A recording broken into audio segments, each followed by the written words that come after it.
ጤና ይስጥልን የቦርከላ ሚዲያ ቤተሰቦቻችን የሰዓቱን ዜናዎች ይዘን ቀርበናል። አበይት ዜናዎችን እናስቀድማለን። የአማራው ጦርነት የሰብአዊ መብት ረገጣ በዓለም አቀፍ ተቋማት እንዲመረመር ጥሪ ቀረበ። በሺዎች የተደፈሩበት የአማራው ጦርነት በዓለም አቀፍ የሰብአዊ መብት ተቋማት እንዲመረመር እናት ፓርቲ ጥሪ አቅርበዋል።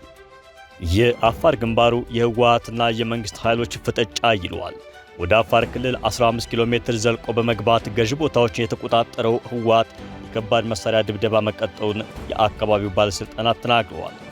አየር መንገዱ የቦይንግ 737-8 ማክስ አውሮፕላኖች ግዢ ስምምነት የኢትዮጵያና የአሜሪካ ንግድ ግንኙነት እየፈጠረው ለሚገኘው አዎንታዊ ውጤት ማሳያ ነው ሲል የአሜሪካ ኤምባሲ ገለጸ።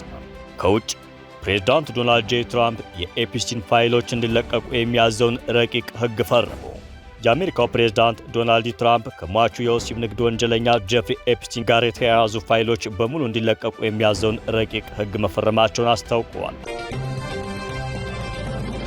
የአማራው ጦርነት የሰብአዊ መብት ረገጣ በዓለም አቀፍ ተቋማት እንዲመረመር ጥሪ ቀረበ። በሺዎች የተደፈሩበት የአማራው ጦርነት በዓለም አቀፍ የሰብአዊ መብት ተቋማት እንዲመረመር እናት ፓርቲ ጥሪ አቅርበዋል። እናት ፓርቲ በአማራ ክልል በጥቂት የጤና ተቋማት ብቻ ሪፖርት በተደረገው መረጃ በሺዎች የሚቆጠሩ ሴቶች መደፈራቸውን መረጋገጥን ተከትሎ ለዓለም አቀፉ ማህበረሰብ ጥሪ አቅርበዋል። ፓርቲው ቢቢሲ ያጋለጠው በሺዎች የሚቆጠሩ ሴቶች በመንግስት ወታደሮች መደፈር የሰብአዊ መብት ተቋማት ትኩረት ሰጥተው እንዲከታተሉ ጠይቋል። ፓርቲው በጉዳዩ ላይ ባወጣው መግለጫ የድርጊቱን ፈጻሚዎች በጽኑ እንደሚያወግዝ አስታውቋል። የቢቢሲ ዘገባ እንደሚያመላክተው አብዛኛዎቹ በሺዎች የሚቆጠሩ ያስገድዶ መድፈር ወንጀሎች የተፈጸሙት በመንግስት ወታደሮች ነው። ሰብአዊ መብት ላይ የሚሰሩ ሀገር በቀልና ዓለም አቀፍ ተቋማት ድርጊቱን በመኮነን በገለልተኛ አካል ምርመራ እንዲካሄድ እንዳደረጉ ፓርቲው ጠይቋል።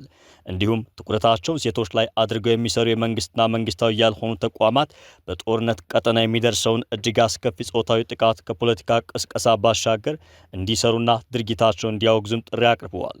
ቢቢሲ ለረጅም ጊዜ ባደረገው ክትትል በጦርነት ቀጠናው አማራ ክልል ከሐምሌ 2015 ዓ.ም እስከ ግንቦት 2017 ዓ.ም ድረስ ከ8 ዓመት እስከ 65 ዓመት ዕድሜ ያላቸው በሺዎች የሚቆጠሩ ሰዎች ያስገድዶ መድፈር ጥቃት እንደተፈጸመባቸው አረጋግጧል። ቢቢሲ በአማራ ክልል ስለተፈጠረው ቀውስ መረጃ ለማግኘት 4% ከሆኑት የክልሉ 43 የጤና ጣቢያዎችና የሕክምና ምንጮች መረጃዎችን ሰብስበዋል። በእነዚህ ተቋማት ከሐምሌ 18 2015 እስከ ግንቦት 2017 ድረስ 2697 ሰዎች ያስገድዶ መድፈር ጥቃት እንደደረሰባቸው ሪፖርት አድርገዋል። ካስገድዶ መደፈር ሰለባዎቹ መካከል ውስጥ 45% የሚሆኑት ከ18 ዓመት በታች የሆኑ ታዳጊዎች ናቸው። የመንግስት ወታደሮች በአደባባይ በሰዎች ፊት ለፊት ጭምር በደቦ ሴቶች ላይ አስገድዶ መድፈር መፈጸማቸውን ዘገባው አረጋግጧል። ቢቢሲ በዘገባው ለደህንነቷ በመስጋት ስሟን እናት ብሎ የሰየማት በስርዓተ ቤተ ክርስቲያን ጋብቻ የመፈጸም ህልም የነበራት የ21 ዓመት ወጣት በመንግስት ወታደሮች በአደባባይ መደፈሯን አጋልጧል። እናት ከ8 ዓመቷ የእህቷ ልጅ ጋር በተቀመጠችበት አጋጣሚ በጠዋት ወታደሮች ወደ ቤቷ ገብተው ቢገሉኝ ይሻል ነበር ያስባላትን ሰቆቃ የተሞላበት ጥቃት ፈጽመውባታል። ታኅሳስ 27 2017 ዓ.ም የኢትዮጵያ መከላከያ ሰራዊት አንድ ወታደር በሌሎች ወታደሮች እርዳታ የ21 ዓመቷን እናትን በእህቷ ልጅ ፊት እንደደፈራት ዘገባ አመላክቷል። እንዳይጎዱኝ ተማጸንኳቸው፣ ታቦታትን እየጠራሁ ለመንኳቸው፣ ግን ልባቸው አልራራልኝም፣ አበላሹኝ ስትል እናት የደረሰባትን ከውስጧ ያልወጣ ስቃይ የተናነቃት ትገልጻለች። ሌላኛዋ ሰለባ የ18 ዓመቷ ትዕግስት የምዕራብ ጎጃም ነዋሪ ስትሆን በቤተሰቦቿ ሻይ ቤት ጥር 2016 ዓ.ም ሻይ ቡና ለማለት የሚመጣ ወታደር በተደጋጋሚ ጉንተላ ሲያደርስባት እንደነበርና ስነ ስርዓት ያዝ የሚል ምላሽ በመስጠቷ መንገድ ዳር በደቦ እንደደፈሯት ተናግራለች። የእናትና የትዕግስት በወታደሮች አስገድዶ መደፈር ታሪክ በየቤታቸው የተደበቁ በሺዎች የሚቆጠሩ ሴቶች ሕይወት ከሆነ 2 ዓመታት አልፈዋል። የሰብአዊ መብት ተቋማት የሚሆን ሚዲያዎች እንዳይገቡ በተከለከሉበት የአማራ ክልል በሰላማዊ ዜጎች ላይ ከጅምላ ግድያ እስከ ጅምላ አስገድዶ መደፈር በየአካባቢው በስፋት እየተፈጸመ ይገኛል። ቢቢሲ በአማራ ክልሉ ጦርነት በሺዎች የሚቆጠሩ ሴቶች በወታደሮች መደፈራቸውን በምርመራ ዘገባ ማጋለጡን ተከትሎ ትኩረት የተነፈገው የመብት ጥሰት በስፋት እየተሰራጨ ነው። የአፋር ግንባሩ የህወሓትና የመንግስት ኃይሎች ፍጥጫ ይለዋል። ወደ አፋር ክልል 15 ኪሎ ሜትር ዘልቆ በመግባት ገዥ ቦታዎችን የተቆጣጠረው ህወሓት የከባድ መሳሪያ ድብደባ መቀጠሉን የአካባቢው ባለስልጣናት ተናግረዋል። ከሁለት ሳምንት ገደማ በፊት 6 የአፋር መንደሮችን የተቆጣጠረው ህወሓት አሁንም በአካባቢው የከባድ መሳሪያ ድብደባ እየፈጸመ መሆኑን አንድ ከፍተኛ ባለስልጣን አረጋግጠዋል። የህወሓት ኃይሎች አካባቢውን ከተቆጣጠሩ በኋላ 20 ሺህ ገደማ አፋሮች መፈናቀላቸው ተገልጿል። በአፋር ክልል መጋሌ ወረዳ ላይ ከደረሰው ጥቃት በኋላ ከቶንሳ ቀበሌና ከአጎራባች አካባቢዎች የተፈናቀሉ ሰዎች ብዛት 18 ሺህ ገደማ መድረሱንና 11 ሺህ ያህሉ እስካሁን ድረስ ድጋፍ እንዳላገኙ የአካባቢው ባለስልጣናት ተናግረዋል። የክልሉን ወሰን ተሻግረው ወደ አካባቢው መግባታቸው የተነገረላቸው የትግራይ ኃይሎች አሁንም ስፍራውን ለቀው አለመውጣታቸውንም ገልጸዋል። የአፋር ክልል መንግስት ከሁለት ሳምንታት ገደማ በፊት ባወጣው መግለጫ የህወሓት ቡድን ሲል የጠራው አካል በመጋሌ ወረዳ በሚገኘው ቶንሳ ቀበሌ ላይ ጥቃት ፈጽሞ 6 መንደሮችን በጉልበት ተቆጣጥሯል ሲል ወንጅሎ ነበር። የትግራይ ክልል ጊዜያዊ አስተዳደር ከአንድ ቀን በኋላ ባወጣው መግለጫ የትግራይ ክልል ኃይሎች ወደ አፋር ክልል ዘልቀው ጥቃት ፈጽመዋል መባሉን መሰረተ ቢስ ሲል ማስተባበሉም አይዘነጋም። ጊዜያዊ አስተዳደሩ ይህን ይበል እንጂ የትግራይ ኃይሎች ተቆጣጥሯቸዋል በተባሉ አካባቢዎች የሚገኙ ነዋሪዎችና ባለስልጣናት ታጣቂዎቹ ጥቃት መፈጸማቸውና አሁንም ስፍራውን ለቀው አለመውጣታቸውን ተናግረዋል። አንድ የቶንሳ ቀበሌ ኃላፊ የትግራይ ኃይሎች ሲሉ የጠሯቸው ታጣቂዎች ከሁለት ሳምንት በፊት የያዟቸው ከሚልኪ፣ ዋርአ፣ ሚላ፣ ከረፈቱ፣ ከአውሶብራና ከረሙ አጋ የተባሉ አካባቢዎች አሁንም በእነሱ ቁጥጥር ስር መሆናቸውን ገልጸዋል። ከሁለት ሳምንት በፊት ዋርአ ከሚባለው አካባቢ ተፈናቅለው አሁን አሮሪ በሚባል የቀበሌው አካባቢ ከሌሎች ተፈናቃዮች ጋር በአንድ ትምህርት ቤት ውስጥ በሚገኝ ዛፍ ጥላ ስር ተጠልለው የሚገኙ ሌላ ነዋሪ በአካባቢው የሚገኙ የአፋር ክልል ሚሊሻዎችና ልዩ ኃይሎች ጋር እየደወሉ ሁኔታውን እንደሚከታተሉ ተናግረዋል።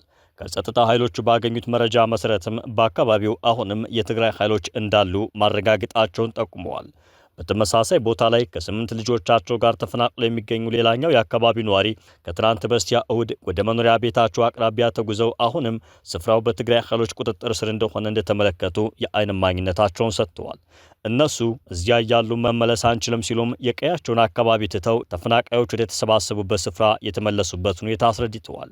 በርካቶች የተፈናቀሉበት ቶንሳ ቀበሌ አመራሮች የትግራይ ኃይሎች አልፎ አልፎ ከባድ መሳሪያ እንደሚተኩሱ ገልጸዋል። የመጋሌ ወረዳ የእንስሳት እርሻና ተፈጥሮ ሀብት ጽሕፈት ቤት ኃላፊው አቶ አብድ መሐመድ በበኩላቸው የትግራይ ኃይሎች አካባቢውን ከተቆጣጠሩ በኋላ የቶንሳ ቀበሌ ለሁለት ተከፍሎ ነው እያለው ብለዋል። ግማሹን የአፋር ክልል ሲያስተዳድረው ግማሹን ደግሞ የትግራይ ኃይሎች አሁንም እንደያዙት አቶ አብዲ ተናግረዋል። የቶንሳ ቀበሌ ባለበት መጋሌ ወረዳ የተፈናቃዮችን ጉዳይ የሚከታተለው ቢሮ የሚመሩት አቶ አብዱ ከ2 ሳምንታት በፊት ከ3 ቀበሌዎች በድምሩ ከ2000 በላይ ሰዎች መፈናቀላቸውን ገልጸው ነበር። አየር መንገዱ የቦይንግ 737-8 ማክስ አውሮፕላኖች ግዢ ስምምነት የኢትዮጵያና የአሜሪካ ንግድ ግንኙነት እየፈጠረው ለሚገኘው አዎንታዊ ውጤት ማሳያ ነው ሲል የአሜሪካ ኤምባሲ ገለጸ። የኢትዮጵያ አየር መንገድ በቅርቡ በዱባይ በተደረገ ዓለም አቀፍ የአውሮፕላን አውደ ርዕይ 11 ተጨማሪ አሜሪካ ሰራሽ ቦይንግ 737-8 ማክስ አውሮፕላኖችን ለመግዛት መስማማቱ በኢትዮጵያና አሜሪካ መካከል ያለው የንግድ ግንኙነት እየፈጠረው ለሚገኘው አዎንታዊ ውጤት ትልቅ ማሳያ ተደርጎ ሊወሰድ የሚችል መሆኑን ኤምባሲው ገልጿል። ኤምባሲው በይፋው የማህበራዊ ትስስር ገጹ ባስተላለፈው መልእክት የኢትዮጵያ አየር መንገድ 11 ተጨማሪ አሜሪካ ሰራሽ የቦይንግ ምርቶችን ለመግዛት መስማማቱ አየር መንገዱ በአፍሪካ ያለውን የቀዳሚነት ደረጃ የበለጠ ከፍ የሚያደርግ ከመሆኑ ባሻገር በሁለቱ ሀገራት መካከል ያለውን የንግድ ግንኙነት የበለጠ የሚያጠናክር መሆኑን ገልጸዋል። በኢትዮጵያና አሜሪካ መካከል ያለው የንግድ ግንኙነት እየፈጠረ ለሚገኘው አዎንታዊ ውጤት ትልቅ ማሳያ መሆኑንም ኤምባሲው አመላክቷል። ይህም በሁለቱ ሀገራት መካከል ያለው አዎንታዊ የንግድ ግንኙነት የሥራ ዕድልን ለመፍጠር ኢኮኖሚያዊ ዕድሎችን ለማስፋፋትና በፍጥነት እያደገ በሚገኘው የኢትዮጵያ አቪዬሽን ኢንዱስትሪ ውስጥ የአሜሪካ ፈጠራ ያለውን ለዘመናት የዘለቀ የማይናወጥ ዋጋ የሚያመላክት ነው ብለዋል። በአሜሪካ ግዙፍ የሆነው የኢትዮጵያ አየር መንገድ በዱባይ የአየር ትርኢት ስነ ስርዓት ላይ ቦይንግ 737-8 ማክስ አውሮፕላኖችን ለመግዛት ከአሜሪካው ቦይንግ ኩባንያ ጋር ያደረገው ስምምነት እንዲህ አይነት አውሮፕላኖችን በመግዛት አየር መንገዱን በድጋሚ ከአፍሪካ ቀዳሚው ያደርገዋል። ከውጭ ፕሬዝዳንት ዶናልድ ጄ ትራምፕ የኤፕስቲን ፋይሎች እንዲለቀቁ የሚያዘውን ረቂቅ ሕግ ፈረሙ። የአሜሪካው ፕሬዝዳንት ዶናልድ ትራምፕ ከሟቹ የወሲብ ንግድ ወንጀለኛ ጄፍሪ ኤፕስቲን ጋር የተያያዙ ፋይሎች በሙሉ እንዲለቀቁ የሚያዘውን ረቂቅ ሕግ መፈረማቸውን አስታውቀዋል። ሕጉ የፍትህ መምሪያው ከኤፕስቲን ምርመራ ጋር የተያያዙ ሁሉንም መረጃዎች በ30 ቀናት ውስጥ በሚፈለግና በቀላሉ ማውረድ በሚቻል መልኩ እንዲቀመጥ ያስገድዳል። ትራምፕ ቀደም ሲል ፋይሎቹ እንዳይለቀቁ ተቃውሞ የነበረ ቢሆንም ከኤፕስቲን ሰለባዎችና ከራሳቸው የሪፐብሊካን ፓርቲ አባላት ግፊት ከገጠማቸው በኋላ ባለፈው ሳምንት አቋማቸውን ቀይረዋል። ከፕሬዝዳንቱ አዲስ አቋም በኋላ ማክሰኞ ዕለት በተካሄደው ድምፅ የመስጠት ሂደት ረቂቅ ሕጉ በሁለቱም የኮንግረስ ክፍሎች ማለትም በተወካዮች ምክር ቤትና በሴኔት ሙሉ በሙሉ በሚባል ደረጃ ድጋፍ አግኝቶ ጸድቋል። ትራምፕ ሮብ ዕለት ትሩዝ ሶሻል በተባለው የግል ማህበራዊ ሚዲያ ገጻቸው በለጠፉ ጽሑፍ ጉዳዩን አጀንዳ አድርገዋል ያሏቸውን ዲሞክራቶችን ወቅሰዋል። ዲሞክራቶች ይህንን ጉዳይ በማንሳት የህዝቡን ትኩረት የትራምፕ አስተዳደር ካገኛቸው ስኬቶች ዘወር ለማድረግ እየሞከሩ መሆኑን በማንሳት ወንጅለዋል።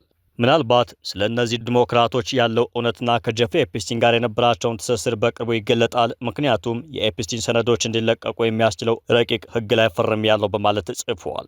እነዚህ ሰነዶች ይፋ እንዲወጡ ለማድረግ ጉዳዩ በኮንግረስ በኩል ድምፅ እንዲሰጥበት ማድረግ ግዴታ አልነበረም። ፕሬዝዳንቱ ራሳቸው የፍትህ መስሪያ ቤቱ ሁሉንም መረጃዎች እንዲለቀቅ ትዕዛዝ ሊሰጡ ይችሉ ነበር። ረቂቅ ሕጉ ለኮንግረስ ከቀረበ በኋላ ግን በተወካዮች ምክር ቤት ውስጥ በ427 ድጋፍና በአንድ ተቃውሞ ጸድቋል። ከምክር ቤት ቀጥሎ ሕጉ የቀረበለት ሴኔትም እንደደረሰው በሙሉ ድምፅ አጽድቀው ፕሬዝዳንቱ ፊርማቸውን እንዲያኖሩ ልኮታል። በአዲሱ ሕግ ይፋ የሚወጡት የኤፕስቲን ሰነዶች ታዳጊ ሴቶችን ለወሲብ ንግድ በማቅረብ በተከሰሰው ባለሀብቱ ላይ ከተደረገ የወንጀል ምርመራ ጋር የተገናኙ ናቸው። እንዲለቀቁ ከሚጠበቁት መረጃዎች መካከል ከተጎጂዎችና ምስክሮች ጋር ከተደረጉ በኋላ በጽሑፍ የሰፈሩ ቃለመጠይቆች እንዲሁም በመኖሪያ ቤቶቹ በተካሄደ ብርበራ የተገኙ ማስረጃዎች ይገኙበታል። ከምርመራው ጋር የተያያዙ የፍትህ መስሪያ ቤቱ የመልእክት ልውውጦች፣ የበረራ መዝገቦች እንዲሁም ከኤፕስቲን ጋር ግንኙነት ያላቸው ሰዎችና ተቋማት ዝርዝርም በዚህ ውስጥ ይካተታሉ። አሁን የሚለቀቁት መዝገቦች ባለፈው ሳምንት ከኤፕስቲን ወራሾች ተገኝተው በኮንግረስ ከተለቀቀው የ20 ሺህ ገጽ ሰነድ የተለዩ ናቸው ተብለዋል። ባለፈው ሳምንት ከተለቀቁት ሰነዶች ውስጥ የተወሰኑት በቀጥታ ፕሬዝዳንት ትራምፕን ይጠቅሳሉ። በአውሮፓውያኑ 2018 በተላከና ስለ ትራምፕ በተጻፈ አንድ መልእክት ላይ ኤፕስቲን እሱም ማውረድ የሚችለው ብቸኛው ሰው እኔ ነኝ፣ እንዲሁም ዶናልድ ምን ያህል ቆሻሻ እንደሆነ አውቃለሁ ማለቱን የባለፈው ሳምንት ሰነዶች ያሳያሉ። ትራምፕ ለዓመታት የኤፕስቲን ወዳጅ የነበሩ ሲሆን በአውሮፓውያኑ 2000ዎቹ መጀመሪያ ላይ ኤፕስቲን ለመጀመሪያ ጊዜ ከመታሰሩ 2 ዓመት አስቀድሞ እንደተጣሉ ፕሬዝዳንቱ ተናግረዋል። በተጨማሪም ትራምፕ ከኤፕስቲን ጋር በተያያዘ አንድም ስህተት አለመፈጸማቸውን በመግለጽ ሲከራከሩ ቆይተዋል። የተወደዳችሁ የቦርከና ሚዲያ ቤተሰቦቻችን የሰዓቱ ዜናዎቻችን ተጠናቀቁ። ጤና ይስጥልን።